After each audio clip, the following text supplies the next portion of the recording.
Right, so that's us. Okay. You need to. You're not in on that one. Can you come forward a bit, please? So you're in okay on that one. I'm gonna try. I think it's bend it a bit more. Yeah, if we go higher with that.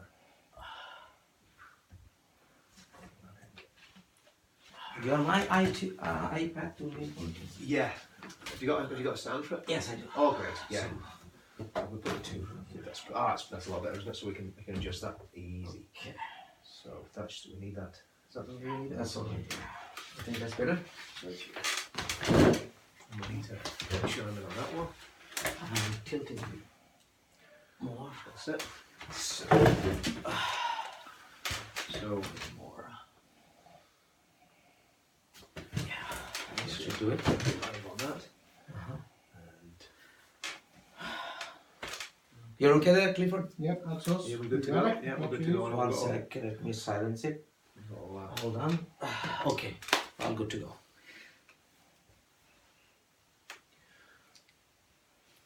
I think you need to share that on my wallet to get.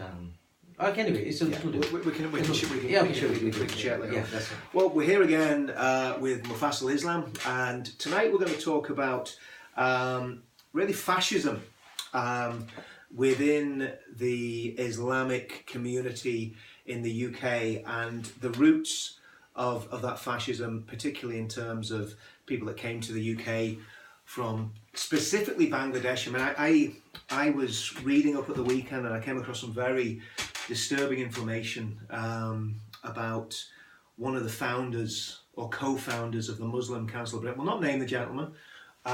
We could name him because he's actually a convicted war criminal. Could you tell us a little bit about the background to that? You know, these men that came in and set up organisations like the Muslim Council of Britain and the Islamic Foundation of Europe and those sort of groups. What's the background to those men and where did they come from? Islamic Forum of it. Now, to understand how the Islamist ideology is spreading in UK and in the Western world, you have to understand the political history behind it. The political history behind it, and the people who have orchestrated this whole kind of movement in Britain and in the Western world. And where are they coming from primarily? The most powerful political force, Islamist force in the Western world, in the camouflage of various social groups, charity organizations, is Jamaat-e-Islami. And that is? Jamaat-e-Islami is the biggest Islamic political party in the world. Right. And they often work with Muslim Brotherhood. And could you just explain what the Muslim Brotherhood is? Muslim Brotherhood, if you dig deep into the history, you will see they come from Egypt. And you also have to read up the history of Ikhwan-e-Muslimin, Sayyid Qutb, and Muslim Brotherhood. And again, Sayyid Qutb, he's classed as the father of modern day jihad, is that correct? In a way, yes, you can say that. But I will rather say Maulana Maududi to be the father of modern day Islamic State movement. Maududi was an Indian Pakistani scholar? Exactly. He founded the Jamaat-e-Islami political organization. Jamaat-e-Islami was not initially a political power. It was initially a kind of social pressure group. That's how it started. Then eventually it turned itself into a political movement. And Jamaat-e-Islami is doing the same thing, or has been trying to do the same thing in the Western world.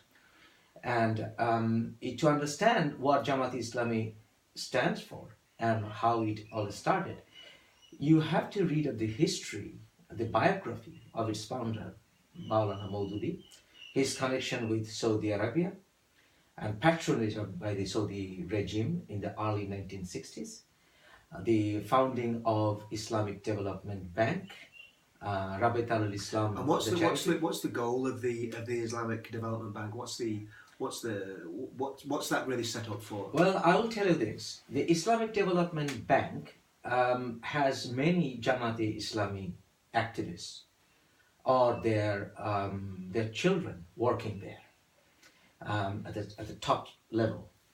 For example, the son of Ghulam-e-Azam was the war criminal, the 1971 Bangladesh Liberation War. His son is... Is he still alive? Or? No, he died. But he was convicted of war criminals, and I think, as far as I recall, it was about 99 years of imprisonment that he was put. He only reason he escaped the hangman was of his age, and many of his followers were hanged in Bangladesh recently in the war tribunal. But was this what happened about 2012, 2013, or was this before that? Yeah, around that time, many of them were hanged. But coming back, I have to go back to the issue that Islamic Development Bank and how it works. So Islamic Development Bank, in fact, employs one of the close relatives of Ghulam-e-Azam at the scholarship department, where he gives money away to the people who want to come to study in Medina University and other places of Saudi Arabia. So these are all connected, and Muslim Brotherhood and Jamaat Islami have been working since the early 1960s, where Gamal Nasser, he wanted to modernize the Egyptian clerics. He wanted to secularize in a way.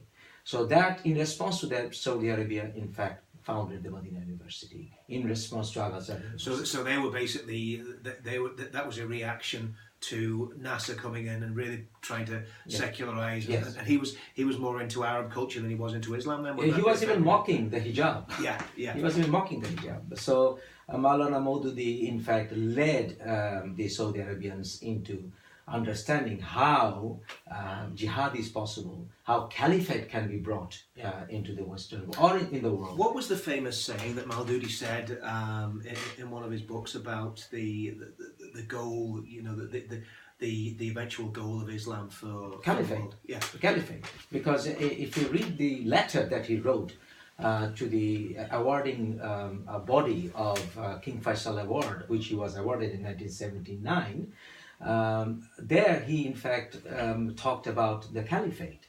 So Saudi Arabia in fact started giving this King Faisal Award, and the first recipient was this Maulana Maududi, who wanted a global caliphate. Who wanted a global caliphate. And he's influential in Jamaat al-Islami because he's the founder. Yes.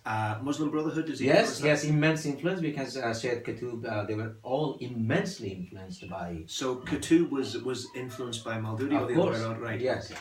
Yes. So all these were all influenced. Even there are greater scholars at various academic accolades, even here in the UK, who have lineage or even family who in fact were the founding fathers of Ikhwan-e-Muslimin and other, like Hassan al-Banna. Hassan al-Banna's grandson is Professor Tariq Ramadan. Tariq Ramadan, obviously a very famous scholar who you see on TV all the time. Yes, but he always condemns terrorism with a caveat. He does condemn, but he always condemns, and he also but he also spoke out against the trial of Jamaat Islami members who, in fact, were convicted for war criminals. Actually, as did the current treasurer of the Muslim Council of Britain as well. He also spoke out against those trials, and also he's the vice chair of Stand Up to Racism. Well, I will tell you this. To understand how it all began, if you remember, the most talked about incident was Salman Rushdie's Satanic Verses. And to know where it started, I think you all know it started here in Britain. This movement started here in Britain, because I was living in Bangladesh at that time. And there we heard about movements against Salman Rushdie in London, where books were being burnt. And they were calling for death for Parliament Square. Yes, and they were calling for death for Salman Rushdie. And the main man who orchestrated that incident was Chaudhry Mainuddin. And just explain who this is. The gentleman I was reading about. Yes, Chaudhry Mainuddin, according to the books, he's about 68 years old now.